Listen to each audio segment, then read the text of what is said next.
दुनिया में हर मनुष्य की पहले से ही ये इच्छा रही है कि अपनों की यादगारी को संजो कर रखे। ये प्रथा पहले से ही राजा महाराजा के टाइम से चली आ रही है, बहुत पुरानी। ये प्रथा ऐसी होती थी समाधि कि जिसका बाप गुजरता था वही अपने बाप की किसी खेत में या घर के साथ 100 गज ज़मीन छोड़ देते। 100 गज ज़मीन में उनकी पूरी मतलब अंतिम संस्कार करते थे।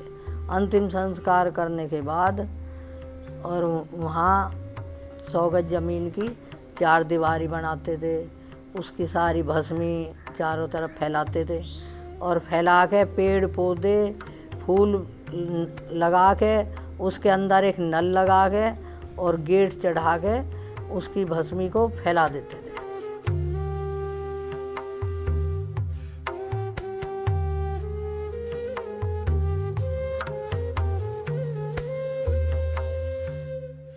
भस्मी फैलाने के बाद में जिस दिन वो गुजरते थे उससे अगले दिन ही उसकी एक फ़ोटो भेज देते थे मूर्ति बनाने के लिए। मूर्ति ये जयपुर में बनती थी। जयपुर में मूर्ति बिल्कुल ऐसी बना देते थे कि आदमी में जान नहीं रहती, लेकिन बिल्कुल सेम ऐसी। अब तो बहुत जगह बनने लगी है, लेकिन जयपुर जैसी मूर्ति नहीं बनती अब कहीं भी।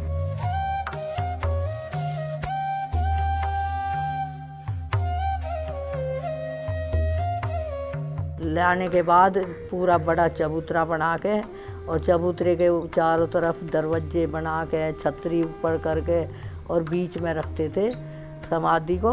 और समाधि रखने के बाद वहाँ हवन होता था, सबका खाना पीना होता था। उसके बाद में उसके बेटा का रोज आना सुबह उठते ही जल्दी और उठ के नहाना धो के और समाधि पे जाता था। सबसे पहले समाधि को नहलाते, सफाई करते वहाँ से।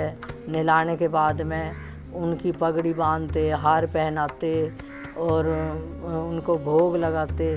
भोग लगा के और जब बेटा घर आके कुछ खाता था उसके बाद में एक तरह का उस परिवार का मंदिर बन जाता। जिसकी भी समाधि बनी है उसके 4 भाई हैं तो चारों भाइयों का परिवार के लिए मंदिर वो ही बन जाता था। चारों भाइयों में कुछ भी होता, शादी या कोई शुभ काम है या होली है या दिवाली है, सब उसी पे ही जाते थे समाधि पे। सबसे पहले समाधि को पूजते थे। ये अपनों की यादगारी के लिए बनाई जाती हैं। भाई हमारे दादा ऐसे थे या हमारे परदादा ऐसे थे। समाधि पे सब वो लिखते थे, उसका नाम जो गुजरता है उसके बाप का नाम और उसकी मृत्यु की डेट और मतलब अपना मोहल्ला या गांव ये लिखते थे।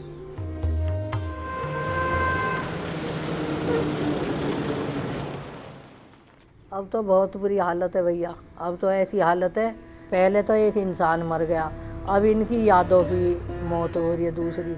तो ऐसे टूटी फूटी फटी हुई, किसी का हाथ नहीं है, किसी की पगड़ी हट रही है और किसी का चबूतरा टूट रहा है। एक बार बना के कोई ये नहीं देखता कि हमने क्या बनाया था। ना इनकी कोई पूजा पाठ, ना कोई यादगारी, सब खत्म कर दी। ये प्रथा ही खत्म होती जा रही है।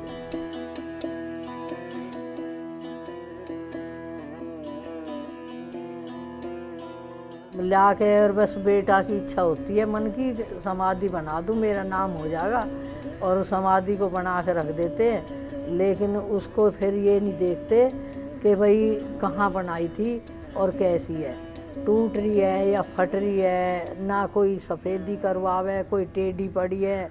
क्यों आज की पीढ़ी पढ़ लिख के बाहर चली गई, ना कोई मानता और ना कोई आता, देखभाल करने वाला कोई नहीं।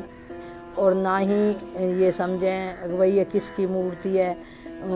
दादा ने बनाई थी अपने बाप की, तो पोता और वो उन्हें पता ही ना ये क्या बना रखा है, क्या कर रखे हो, कहीं करते ही नहीं है। उनकी तो 2 मौत हो रही हैं। एक मौत तो पहले हुई इंसान की, दूसरी मौत बना के कर दी। जब किसी को कोई देखता ही नहीं तो मौत से भी ऊपर है।